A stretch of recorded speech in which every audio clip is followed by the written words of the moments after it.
Olá, pessoal! Continuando a nossa aula sobre a região norte. Bom, na aula de hoje nós vamos prosseguir então com esse assunto, né? A região norte, ela abriga aí as duas bacias hidrográficas, a Amazônica e a Tocantins-Araguaia.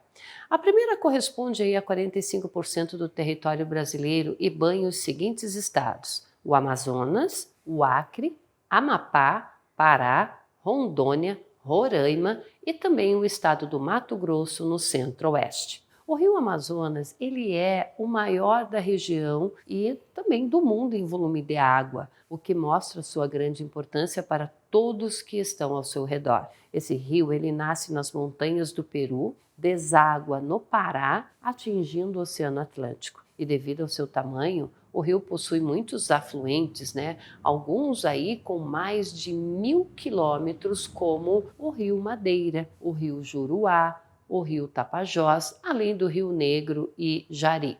Durante a cheia, olha só, o Rio Amazonas e a maré alta do Oceano Atlântico, há o fenômeno conhecido como pororoca, resultante do encontro das águas nesses períodos. Esse fenômeno ele atrai turistas de todos os cantos do país, pois é típico, né, daquela região. Já a bacia de Tocantins-Araguaia, ela banha dois estados da região norte, o Tocantins e também Pará. É a segunda maior bacia hidrográfica do país e ela possui o sentido sul-norte. Assim, os rios que dão nome a essa bacia, Rio Tocantins e Araguaia, nascem no centro-oeste, cruzam os estados de Tocantins e Pará até desaguarem no Oceano Atlântico. Falando um pouquinho sobre a questão da vegetação do norte, o grande destaque aqui da região norte nesse aspecto é a floresta amazônica, ok? Então a intensidade de chuvas na região permite uma grande biodiversidade com vegetação densa e sempre verde.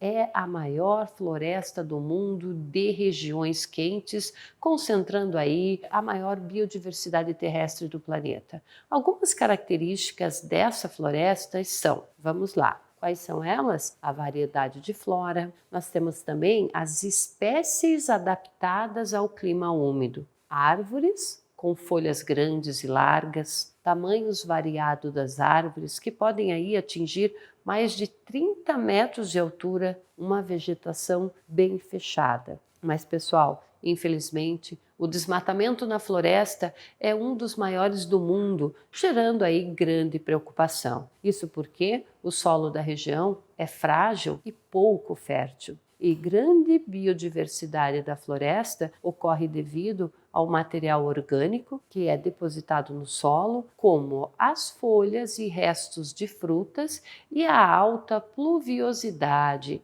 A menor alteração desse bioma pode levar aí a um erro irreparável, certo? Bom, a demografia. Sobre essa questão da população nortista, né, não cresceu aí de uma forma expressiva até os anos de 1970, por ser uma região muito grande, né, e ter até essa década a comunicação era muito precária, havia pouco desenvolvimento econômico na região. E a partir então de 1970, minérios foram descobertos, garimpos surgiram e o desmatamento foi intensificado pela agropecuária.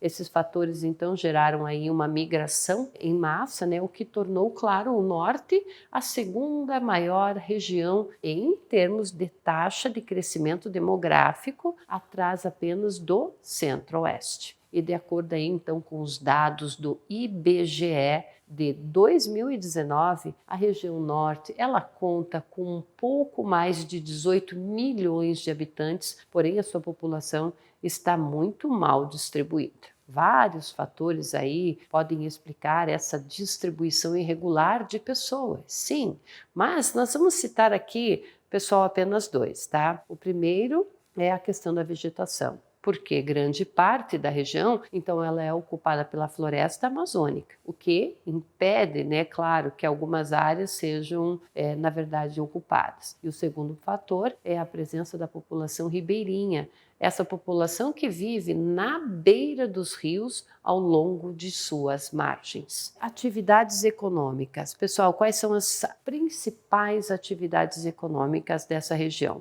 E claro que para incentivar a economia e o povoamento da região na década de 60 foram criados aí alguns órgãos governamentais responsáveis pelo estímulo econômico no norte do Brasil.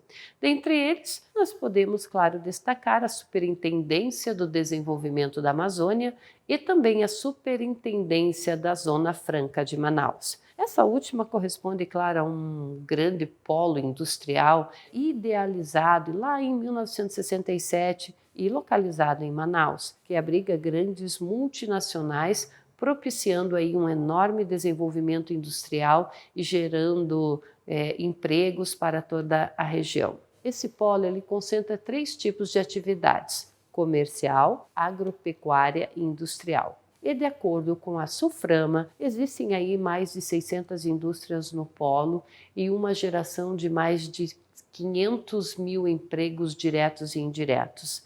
As áreas de produção industrial que se destacam são eletroeletrônicos, motocicletas e também a produção de matéria-prima para refrigerantes. Além disso, coexistem com esse desenvolvimento industrial as atividades econômicas naturais, como a agricultura, a questão da pecuária, o extrativismo vegetal e mineral. Na agricultura, nós podemos citar a produção de pimenta do reino, iniciada ali com os japoneses, no início do século passado. O cultivo da jutá, que também é uma espécie de árvore plantada na beira dos rios e é extraído ali uma fibra vegetal utilizada na produção de tapetes e cordas. E além desses produtos aí, a região norte, a maior produtora de fibras do país, sendo a juta e a malva, plantas importantíssimas nesse processo. Já a pecuária é desenvolvida de forma extensiva, com destaque para a pecuária bovina e a criação de búfalos. Os extrativismo vegetal e mineral, então, eles representam uma importante fonte de renda para a população local. No extrativismo vegetal, a força da extração da madeira está nos estados do Pará e do Amazonas. É produzido, então, na região norte, uma grande variedade de palmito, açaí e outros vegetais das árvores locais. A borracha ainda está presente nas atividades extrativistas, mas não com a força do início do século XX, pois vem aí perdendo espaço para a agropecuária. Além disso, a biodiversidade da floresta amazônica atrai a indústria farmacêutica na busca de medicamentos e plantas medicinais, além de oferecer, claro, cosméticos para a indústria de beleza. Olha só, a extração mineral iniciou-se então na década de 50, como estratégia de povoamento da região pelo governo federal da época. O extrativismo mineral na região norte é uma das bases econômicas de muitos estados, como o Pará. E nesse estado temos então a presença de ferro, na Serra dos Carajás, de ouro na Serra Pelada, ok? Concluindo, nesta última área aqui, que atraiu, na verdade, grande quantidade de garimpeiros na década de 1980, acelerando, claro, o desmatamento e a poluição nela existente. Ok? Por hoje é só, pessoal. Até mais!